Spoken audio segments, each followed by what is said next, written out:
une misère pire qu'une autre? Comment choisir parmi une misère?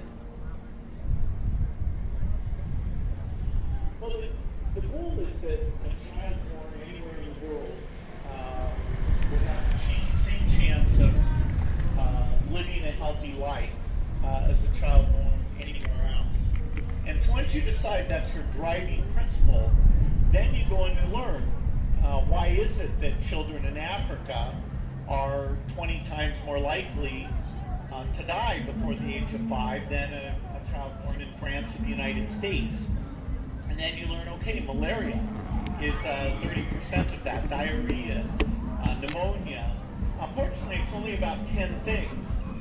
And in each of those cases, we can either invent the drugs or the vaccines to make sure that those kids are healthy.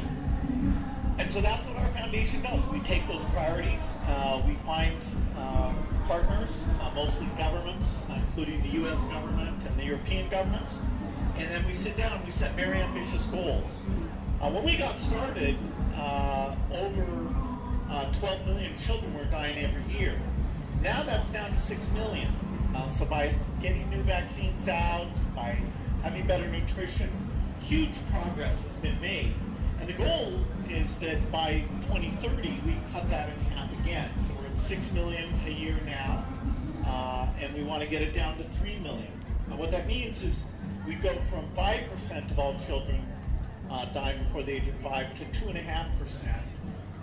And that would be rough equity, not exactly, but close to equity between the richer countries and the poorer countries. Est-ce que parfois, pardon si la question vous heurte un peu, mais est-ce que parfois vous n'avez pas l'impression d'être surpuissant, trop puissant?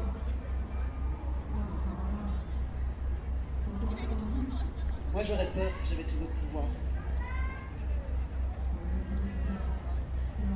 I don't know that I'd call it powerful. Of course, you know. I've been very lucky, and so I get to decide how to spend a lot of money.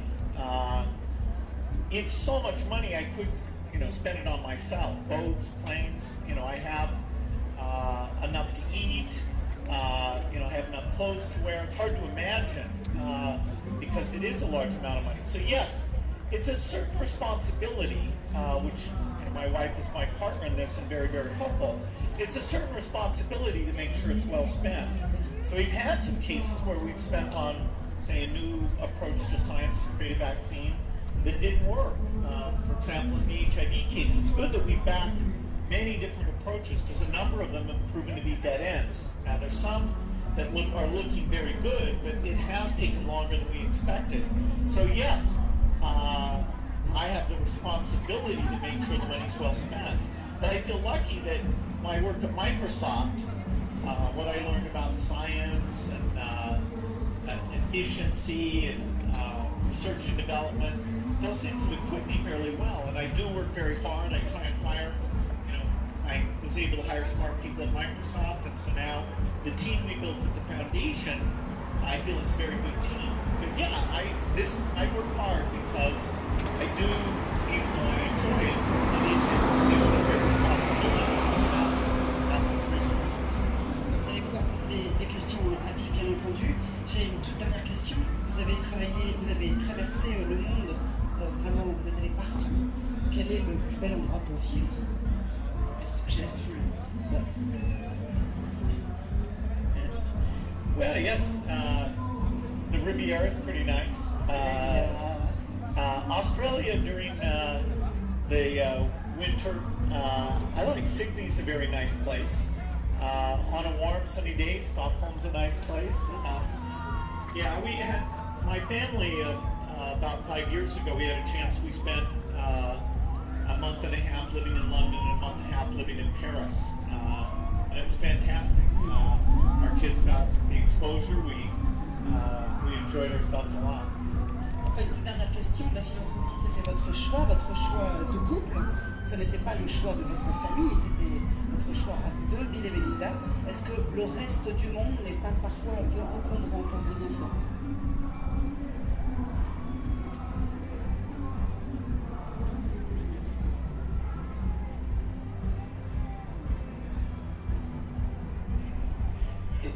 Are you talking about maintaining our children's privacy? No, I mean, you choose to have an interest of the rest of the world, but they didn't choose that. So maybe they miss you sometimes. Oh yeah. It's interesting, when I was doing the work at Microsoft, I traveled even more. And it's nice that with the foundation work, sometimes the kids can come along. This week, my wife and my middle child, my son, were down in Malawi living out on a farm for about 4 days just to experience that and see what that was like. My youngest daughter is in Rwanda teaching school for a couple weeks. So they get to participate. We can use modern technology to stay in touch. I'm traveling internationally about a third of the time. But then I come home and tell them what I learned. Je vais vous livrer Bill Gates. Sébastien? Oui, on va passer aux questions de la salle. On ne va pas avoir beaucoup de temps, malheureusement, tout le monde ne va pas pouvoir poser de questions, mais est-ce que vous voulez poser des questions? Et si oui, qui? Alors, voilà, Caroline, Caroline qui est avec moi va venir vers vous. Alors, ça marche. Première question, vous voulez bien vous lever et vous présenter, s'il vous plaît? Lima. Donc, pour moi, la question qui est... Parlez bien dans le micro. Pardon. Oui, pour la question, donc, quels sont pour vous les grands axes d'innovation dans les 15 prochaines années dans la recherche pour la santé et surtout, on va dire, pour le VIH aussi et tout ce qui est les maladies qui se propagent aussi en Afrique. Merci. Yeah, in HIV, one thing we need, and probably the top priority, is a vaccine. If we had a vaccine that could protect people, then we could stop the epidemic. Today, once you get infected with HIV, you have to go on lifelong drug treatment. And the good news is those drugs have come down in cost. The actual drugs themselves are only like $100 a year for each patient. Ideally, we would prefer to have some type of cure, that if we could do something and then you wouldn't have to take the drugs the rest of your life. In the case of the vaccine, I think there's a very good chance we'll have one in the next 5 to 8 years. In the case of the cure, that's less clear. There's a lot of great progress in the science of gene editing, and so some people are optimistic that we'll have a cure, and we are funding that. And so, the vaccine, though, would really change this. It would end the epidemic, which is what we've all been dreaming of. J'aimerais bien qu'un bénévole pose une question, puisque, pardon d'orienter les choses, mais vous êtes quand même très nombreux sur ce festival pendant le week-end. C'est aussi grâce à vous qu'a lieu le festival. Donc j'aimerais bien profiter de l'occasion, parce que j'imagine que vous avez des questions. Il y en a beaucoup qui sont là par sens de l'engagement. C'est important de leur donner la parole. Est-ce qu'un bénévole peut poser une question à Bill Gates? Après, je ne vais pas vous forcer à la poser, la question. Il y en a plein d'autres qui veulent poser des questions. Donc, oui, non, peut-être. Mademoiselle. Vous n'êtes pas bénévole, maintenant c'est raté. Donc, tenez, je vous donne mon micro, vous me le rendez. Tenez, approchez. Can I ask the question in English? Introduce yourself. Hi, my name is Olivia, and I was wondering, you were talking about how you choose your projects and where you invest your money, and you were talking about efficiency. Is that something that comes into account? And do you think, I think it's a tendency in the tech world today to invest in projects in philanthropy that have as much impact as possible, for your money to have as much effect as possible? And do you think that could be also dangerous for projects, for diseases that don't have as many victims, or? Yeah. Well, the more philanthropy we have, the better.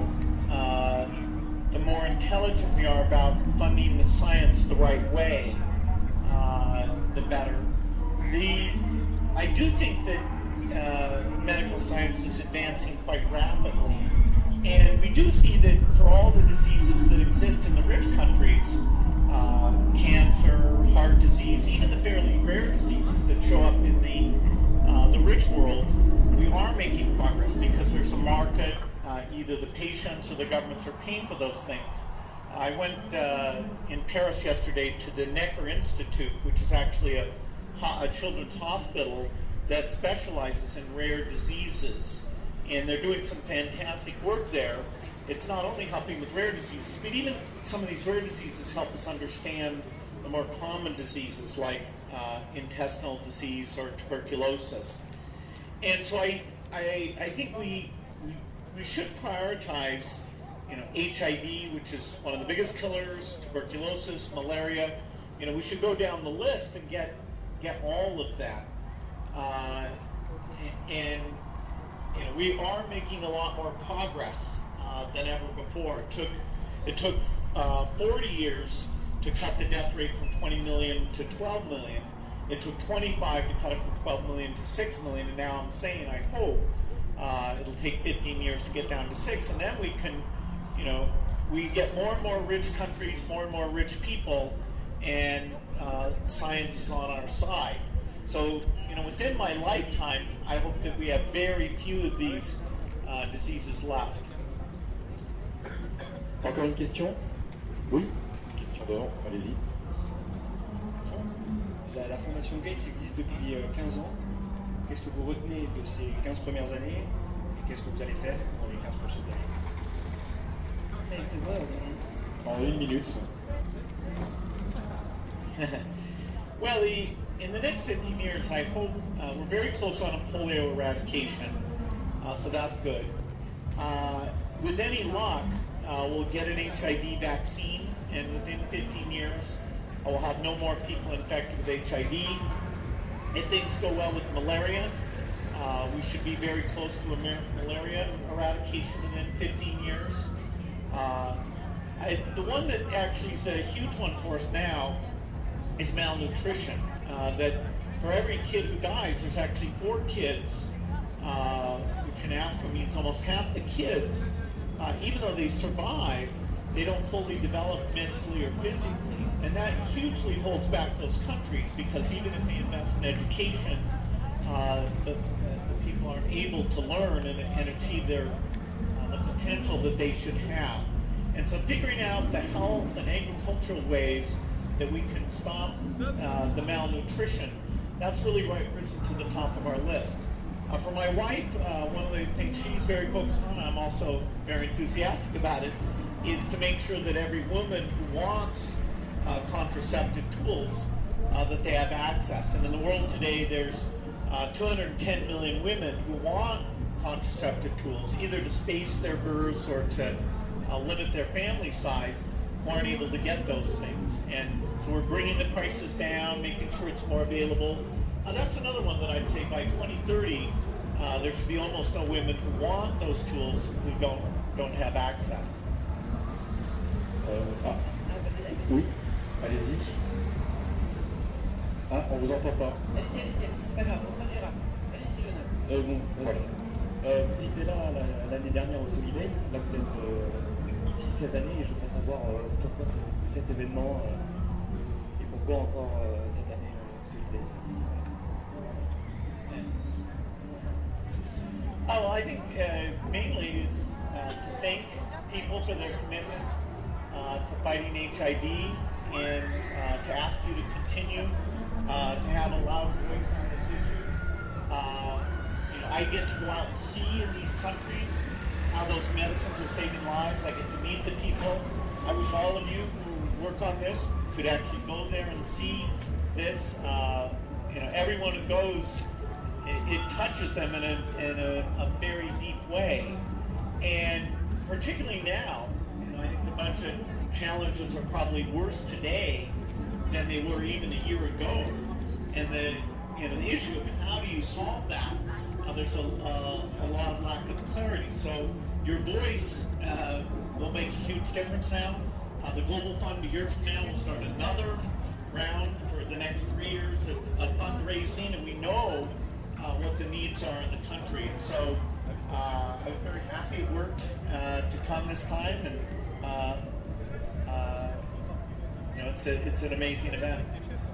Alors, je sais par ailleurs que Bill a été très impressionné par Solidays, il l'a déjà dit, il a trouvé ce festival incroyablement organisé et représentant quelque chose de très important. Et si ça pouvait exister ailleurs dans le monde, il a demandé s'il y avait plusieurs Solidays sur la planète.